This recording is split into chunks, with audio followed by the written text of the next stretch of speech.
Hello friends, എല്ലാവർക്കും home റെസിപ്പീസിലേക്ക് സ്വാഗതം.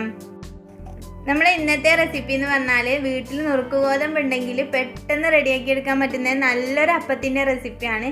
വാലിട്ടാൽ അലിഞ്ഞു പോകുന്ന അത്രയും സോഫ്റ്റ് ആയിട്ടുള്ള അപ്പം തന്നെയാണിത്. അപ്പോൾ അതെങ്ങനെയാണെന്നൊന്ന് വീഡിയോ കണ്ടു നോക്കാം.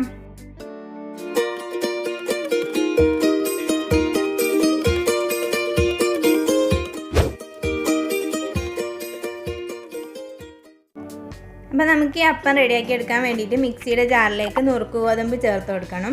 ഞാൻ ഇവിടെ 1/2 കപ്പ് അളവിലാണ് നുറുക്ക് ഗോതമ്പ് എടുത്തിട്ടുള്ളത്. അത് നല്ലപോലെ 1 മണിക്കൂർ കുതിർത്തി എടുത്തിട്ട് കഴുകി ഊറ്റി എടുത്തിട്ടുള്ളതാണ്. നല്ലപോലെ വെള്ളമൊക്കെ ഒന്ന് പോകുന്നത് വരെ ഒന്ന് ഊറ്റിയെടുക്കുക. എന്നിട്ട് നമ്മൾ ഇതിലേക്ക് ചേർത്ത് കൊടുക്കാം. അപ്പോൾ 1/2 കപ്പ് തന്നെ മതിയാവും. ഏകദേശം അത്യാവശ്യം ക്വാണ്ടിറ്റി ഒക്കെ ഉണ്ടാവും. അപ്പോൾ 1/2 കപ്പ് നുറുക്ക് ഗോതമ്പ് എടുക്കുമ്പോൾ ഏകദേശം 1/2 കപ്പ് അളവിൽ ശർക്കര ചേർത്ത് കൊടുക്കുന്നുണ്ട്. അപ്പോൾ നിങ്ങളുടെ കയ്യിൽ ശർക്കര പൊടിക്കാത്തതാണുള്ളതെങ്കിൽ നിങ്ങൾക്ക് പാനിയാക്കിയിട്ട് ആ പാനി ചേർത്ത് കൊടുത്താൽ മതി. പിന്നെ ഞാൻ മധുരം ഒന്ന് ബാലൻസ് ചെയ്യാൻ വേണ്ടി കുറച്ച് ഉപ്പ് ചേർത്ത് കൊടുക്കുന്നുണ്ട്.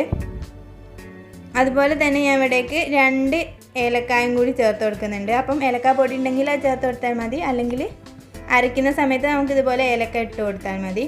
അപ്പോൾ എൻ്റേത് പാനി അല്ലാത്തതുകൊണ്ട് തന്നെ ഞാൻ കുറച്ച് വെള്ളം ഒഴിച്ച് കൊടുക്കുന്നുണ്ട്.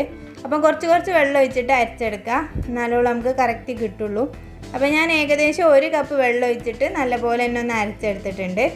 അപ്പോൾ ഏകദേശം ഓവർ തിക്കായിട്ടുള്ള ബാറ്റർ അല്ല, എന്നാൽ നല്ല ലൂസും അല്ലാത്തൊരു ബാറ്റർ നമുക്ക് കിട്ടിയിട്ടുണ്ട്. അപ്പോൾ ഇതിവിടെ മാറ്റി വെക്കാം. ഇനി ഞാൻ ഇതുപോലെ ഒരു പാന് ചൂടാക്കിയിട്ട് അതിലേക്ക് 1 ടീസ്പൂണ് നെയ്യ് ഒഴിച്ച് കൊടുക്കുന്നുണ്ട്. അപ്പം നെയ്യ് അല്ലെങ്കിൽ വെളിച്ചെണ്ണ ചേർത്ത് കൊടുത്താലും മതി, നല്ല ടേസ്റ്റ് ഉണ്ടാവും. അതിലേക്ക് ഞാൻ അതുപോലെ കുറച്ച് ചെറുതായിട്ട് അരിഞ്ഞ് വെച്ചിട്ടുള്ള തേങ്ങാക്കൊത്തൊന്ന് വറുത്ത് കോരുന്നുണ്ട്. ഇതും കൂടി ചേർത്ത് കൊടുക്കുമ്പോൾ നല്ലൊരു ടേസ്റ്റ് ഉണ്ടാവും. കടിക്കാൻ വേണ്ടി കിട്ടുമ്പോൾ, ഇടയ്ക്കിടയ്ക്ക് കടിക്കാൻ വേണ്ടി കിട്ടുമ്പോൾ അതിന് വേണ്ടിയിട്ടാണ്. അതൊന്ന് ജസ്റ്റ് വറുത്ത് കോരി മാറ്റി വെക്കാം. നമുക്ക് അതേ നെയ്യിലേക്ക് തന്നെ ഇതുപോലെ 1 പഴം ചെറുതായിട്ട് മുറിച്ചത് ചേർത്ത് കൊടുക്കാം. അപ്പോൾ നേന്ത്രപ്പഴം ഉണ്ടെങ്കിൽ നിങ്ങൾക്ക് നേന്ത്രപ്പഴം യൂസ് ചെയ്യാം. ഇനി അല്ലെങ്കിൽ ഏത് ചെറിയ പഴമാണെങ്കിലും അത് വെച്ചിട്ട് ചെയ്തെടുത്താൽ മതി. അപ്പോൾ ഇവിടെ ഇങ്ങനത്തെ പഴമാണുള്ളത്, അപ്പോൾ അതുകൊണ്ട് ഞാൻ അത് വെച്ച് ചെയ്തെന്നുള്ളൂ. അപ്പോൾ അത് ജസ്റ്റ് ഒന്ന് റോസ്റ്റ് ചെയ്തെടുക്കുന്ന സമയത്ത് 1 ടീസ്പൂൺ പഞ്ചസാര വേണമെങ്കിൽ ഒന്ന് ചേർത്ത് കൊടുക്കുക. അപ്പോൾ ഒന്ന് ഒരു കാരമലായിട്ട് കിട്ടും. അപ്പോൾ വേറെ ഒരു പ്രത്യേക ടേസ്റ്റാണ് അതിന് കഴിക്കാൻ വേണ്ടിയിട്ട്, ഈ പഴത്തിൻ്റെ കൂടെ മധുരം ഇടുമ്പോൾ. അതുകൊണ്ടാണ് ഞാൻ ചേർത്ത് കൊടുത്തിട്ടുള്ളത്. എന്നിട്ട് നമുക്കിതിലേക്ക് ജസ്റ്റ് ഒന്ന് വഴന്ന് കിട്ടിയതിന് ശേഷം ഇതിലേക്ക് 1/2 കപ്പ് തേങ്ങ ചേർത്ത് കൊടുക്കാം. അപ്പോൾ തേങ്ങയും കൂടിയൊക്കെ ചേർത്തിട്ട് തന്നെ ചെയ്യുമ്പോൾ ഒരു പ്രത്യേക ടേസ്റ്റ് തന്നെ ആയിരിക്കും കഴിക്കാൻ വേണ്ടിയിട്ട്. അപ്പോൾ ഇനി ഇതൊന്നും ഇല്ലെങ്കിലും നിങ്ങൾക്ക് പ്രശ്നമൊന്നുമില്ല, സ്കിപ്പ് ചെയ്യാവുന്ന സ്റ്റെപ്പുകളാണ്. അപ്പോൾ നിങ്ങളുടെ കയ്യിലുണ്ടെങ്കിൽ ഇതൊക്കെ ചേർത്തിട്ട് ചെയ്യാം. അപ്പം നല്ല ടേസ്റ്റ് ആയിരിക്കും. ഇനി ഇത് റോസ്റ്റ് ചെയ്യാതെ ചേർത്താലും നല്ല ടേസ്റ്റ് തന്നെ ആയിരിക്കും കേട്ടോ കഴിക്കാൻ വേണ്ടിയിട്ട്. അപ്പോൾ റോസ്റ്റും കൂടി ചെയ്തെടുക്കുമ്പോൾ ഒന്നും കൂടി ഒരു ടേസ്റ്റ് ഉണ്ടാവും തേങ്ങൻ്റെ. ഇനി ഞാൻ ഇതിലേക്ക് 1 ഏലക്ക ഒന്ന് ചതച്ച് ചേർത്ത് കൊടുത്തിട്ടുണ്ട്. അതുപോലെ തന്നെ 1/4 ടീസ്പൂൺ അളവിൽ ചെറിയ ജീരകം പൊടിച്ചതും കൂടി ചേർത്ത് കൊടുക്കുന്നുണ്ട്. എന്നിട്ട് ഇതെല്ലാം കൂടി ജസ്റ്റ് ഒരു ലൈറ്റ് കളർ ചേഞ്ച് ഒന്ന് വരുന്ന സമയത്ത് നമുക്ക് ഫ്ലെയിം ഓഫ് ചെയ്ത് വെച്ചിട്ട് അതിലേക്ക് ചേർത്ത് കൊടുക്കാം.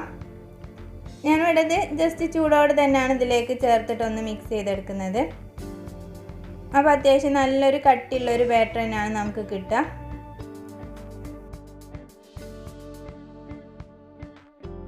അതൊന്ന് മിക്സാക്കിയതിന് ശേഷം ബാക്കിയുള്ള തേങ്ങാക്കൊത്തും കൂടി ഇതിലേക്ക് ചേർത്ത് കൊടുത്തിട്ട് നല്ലപോലെ മിക്സാക്കി എടുക്കാം. നിങ്ങൾക്ക് വേണമെങ്കിൽ മുകളിൽ ലാസ്റ്റ് ഇട്ട് കൊടുക്കാൻ വേണമെങ്കിൽ ഇത് ബാക്കി വെക്കാം. എന്നോട് സമയത്ത് മറന്നുപോയി, അതുകൊണ്ടാണ് ഞാൻ പറയുന്നത്. ഇനി ഞാൻ ഒരു പാനിലേക്ക് ആ ബാറ്റർ ഒന്ന് ഒഴിച്ച് കൊടുത്തിട്ട് ഒന്ന് നല്ലപോലെ കുറുക്കി എടുക്കുന്നുണ്ട്. ആ ഒഴിച്ച് കൊടുക്കുന്ന വീഡിയോ എൻ്റെ കയ്യിൽ നിന്ന് മിസ്സായിപ്പോയി. അപ്പോൾ നിങ്ങളെല്ലാവരും ഒന്ന് ക്ഷമിക്കാം.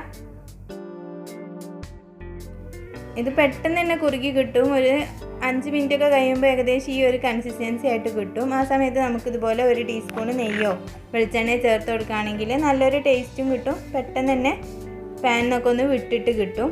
എന്നിട്ട് നല്ലപോലെ തന്നെ ഒന്ന് മിക്സ് ചെയ്തെടുക്കാം. അപ്പോൾ ഇപ്പോൾ അത്യാവശ്യം പാനിനൊക്കെ മൊത്തമായിട്ട് വിട്ട് വന്നിട്ടുണ്ട്. ഇനി നമുക്ക് ഫ്ലെയിം ഓഫ് ചെയ്ത് വെക്കാം.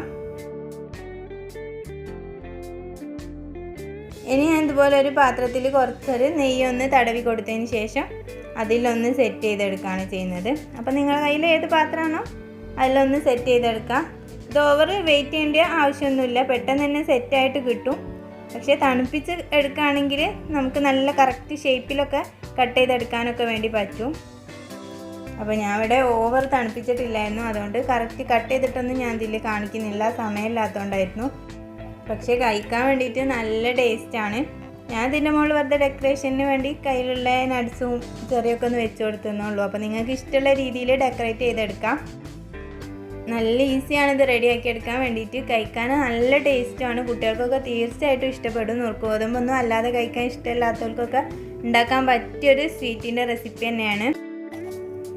വീഡിയോ ഇഷ്ടമായെന്ന് വിചാരിക്കുന്നു. ഇഷ്ടമായെങ്കിൽ ലൈക്ക് ചെയ്യുക. ഫാമിലിക്കും ഫ്രണ്ട്സിനും ഷെയർ ചെയ്ത് കൊടുക്കണമെന്ന് തോന്നുന്നുണ്ടെങ്കിൽ ഷെയർ ചെയ്ത് കൊടുക്കുക. പിന്നെ നമ്മളെ ചാനൽ ആദ്യമായിട്ടാണ് കാണുന്നതെങ്കിൽ, ഇതുവരെ സബ്സ്ക്രൈബ് ചെയ്യാതെയാണ് കാണുന്നതെങ്കിൽ പ്ലീസ് ഒന്ന് സബ്സ്ക്രൈബ് ചെയ്തും കൂടി സപ്പോർട്ട് ചെയ്യാം. അപ്പോൾ നമുക്ക് അടുത്ത നല്ലൊരു വീഡിയോയിൽ കാണുന്നത് വരെ ബൈ. Thank you.